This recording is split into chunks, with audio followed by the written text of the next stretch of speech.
सामने बैठे सभी पिता तुल्य बुजुर्गों, नौजवान साथियों, प्यारे बच्चों, पहले मैं बता दूं अपना थोड़ा सा। प्रधान जी, अपना तो एक हिसाब रहा जिंदगी में कि किसी को छोटा भाई बनाया, किसी को बड़ा भाई बनाया, और ये बात अक्सर मेरी आप सुन भी रहे होंगे सोशल मीडिया पे। मैं तो परिवार बनाया और जाति धर्म का कोई भेद ना करते हुए संबंध मेरे आज 36 बिरादरी में ऐसे ही हैं। और वो सब लोग, मुझे उम्मीद नहीं थी कि वो ऐसे चुनाव लड़ा देंगे मुझे। आप ताज्जुब करोगे, मेरी धर्मपत्नी ही घूम रही, मैं कहीं जा भी नहीं रहा।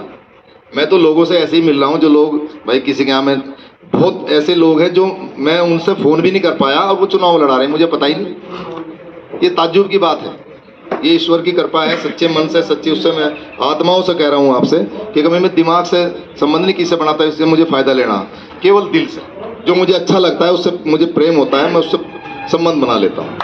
और वे संबंध आज मेरे जो बचपन के मेरे साथी हैं गांव में जो मेरे साथ पढ़े, वो भी सब पता लगा मुझे, आज पता लगा वो यहाँ पढ़े से मुझे चुनाव लड़ा रहे, रिश्तेदारों को कह रहे भाई राकेश शर्मा वोट देंगे। तो ये सब अशोक जी हैं, टीटू भाई, सब ये लगाव है आपस में। हमारे साथी जितने भी गाँव से देहात से सब आ रहे, और पता नहीं कहाँ कहाँ से रिश्तेदार। तो ये एक बहुत बड़ा परिवार है। मैं उस दिन भी कहा था, जिस दिन हमने नॉमिनेशन फाइल किया, तो मुझे पत्रकारों ने पूछा भाई बहुत बड़ा पूंजीपति है सामने लड़ने वाला, तो मैंने कहा भाई हम साइकिल वाले, मर्सिडीज वाला, लेकिन मेरा परिवार बहुत बड़ा है। मेरे परिवार का मुकाबला कोई प्रत्याशी कर नहीं सकता।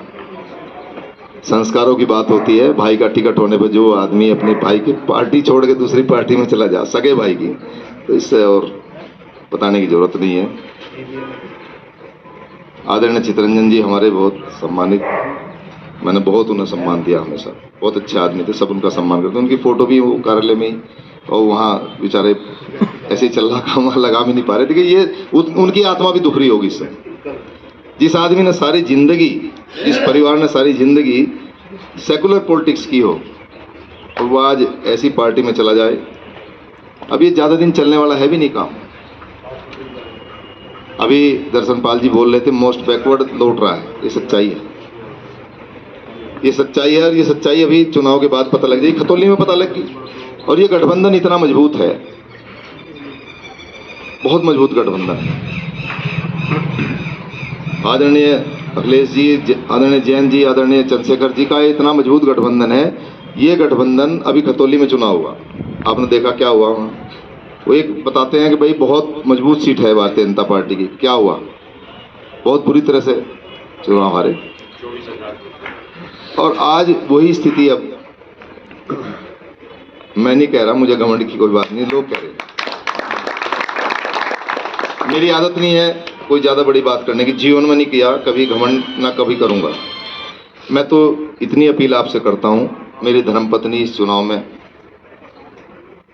अध्यक्ष पद का जो 4 मई का चुनाव है उसमें उम्मीदवार है।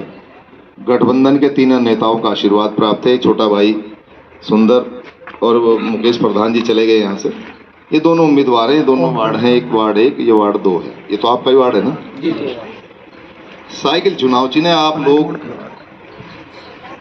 यहाँ सब बहुत समझदार सब साथी हमारे बैठे हैं, बड़े छोटे, और प्रधान जी खुद बहुत अच्छे हैं, बहुत बहादुर आदमी हैं। इनसे जब से मेरा परिचय हुआ मैं बड़ा प्रभावित हूँ, इनका बड़ा प्रभाव भी है इस क्षेत्र में। तो मैं तो यही आग्रह करूँगा कि आप जितना अपने भाइयों को बढ़ाने का काम करोगे, अगर ये जीत मिलती है तो सबके लिए काम किया जाए, कोई भेदभाव नहीं होगा, ईमानदारी से कोई भेदभाव, बिना भेदभाव के काम करूँगा, क्योंकि मुझे कुछ करना है। मैं सरकारी नौकरी छोड़ करके आया, मैं ऐसे थोड़े आ गया तो मैं अपनी मौज करता कहीं। मुझे कुछ करना है, कुछ बनने की इच्छा नहीं है, कुछ करने की इच्छा है। ये आपसे वादा कर रहा हूँ इस मंच से कि आप, मेरी बात आपको खोखली लग रही होंगी, अगर भगवान ने इज्जत दी तो अगले 5 साल बाद आप खुद कहोगे कि आप लड़ो, आपको लड़ाया जाएगा। जितनी शरीर में ताकत होगी उस क्षमता को पूरी लगाने का काम करूंगा। कोई बेईमानने का काम नहीं करूँ, ईमानदारी से देख लेना आप उस बात को। जब कोई होगा, भगवान जब कोई किसी पद पर सुशोभित करेगा, हालांकि काजल की कोठरी है, लेकिन कोशिश करूंगा बिल्कुल साफ सुथरा निकल के आऊं। कही जाती है पुराने लोगों में, चाचा जी कहते हैं ना एक बात, एक घर जो है वो औरत से होता है। ये तो हमारी कहावत है ना बड़ों की, ये सच्चाई है। जैसे मान लिया आपकी राजनीति बिना घर मतलब औरत के बिना आप राजनीति नहीं कर सकते। अब मेरा शुरू से एक लंबा चौड़ा दायरा रहा, पहले दोस्तों का रहा, हमारी दोस्ती भी ऐसी रही, मेरे साथी यहाँ खड़े भी हैं कि जैसे हॉस्टल का जीवन था तो हम 5-5, 7-7, 10-10 दिन किसी भी दोस्त के यहाँ चले जाते थे, और ऐसे ही मतलब एक बहुत फ्री लाइफ जी हमने, बहुत मतलब कोई रोक टोक नहीं थी।